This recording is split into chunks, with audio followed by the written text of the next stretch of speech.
Uyga ham ko'p kirardim, chunki bular uyda zo'r mazali ovqatlar bo'lardi.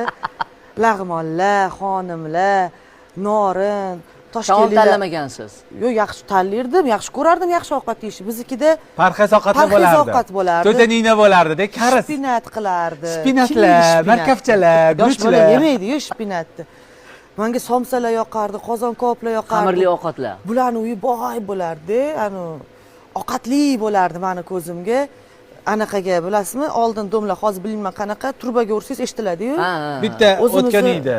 Anaqamiz bor edi. Necha marta ursa, eshigiga tushib chaqir bor yoki ko'chaga chiq bor yoki uyda odam bor. U paytda ijtimoiy tarmoq bo'lmagan, telefon bo'lmagan. Keyin ovqat pishdi ham bor edi, chiq vaqting bo'lsa degan narsalarimiz bor edi. Shunaqa ovozlar orqali temirdan taq qilib bir-birimizga anaqa berardik, signal berardik.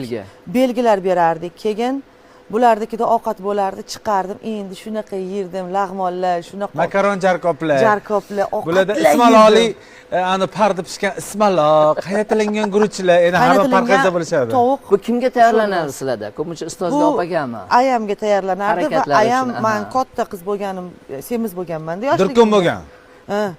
Chunki sigir ustidan yopilgan nonlar bilan katta qilishgan meni. Marg'ilonda. Bu meni yaxshi qilib qo'yganmilar, zo'r qilib bu yoqqa kelib, keyin mana bunaqanaqaga tushib qolganman. Stressga ayam ketishi bilan sraz bularnikiga chiqardim. Dadalari Dilshidakam ishga ketgan bo'lardilar. Kunduzi chiqib ovqatni yeb uyga kirib, nima yeding, sho'rva ichdingmi desa, bilardilar ichmaganim. Ha, ichdim deb turardim, lekin bilardi ichmaganim. Bilardi bularnikiga kirib ovqat yeb ketishim.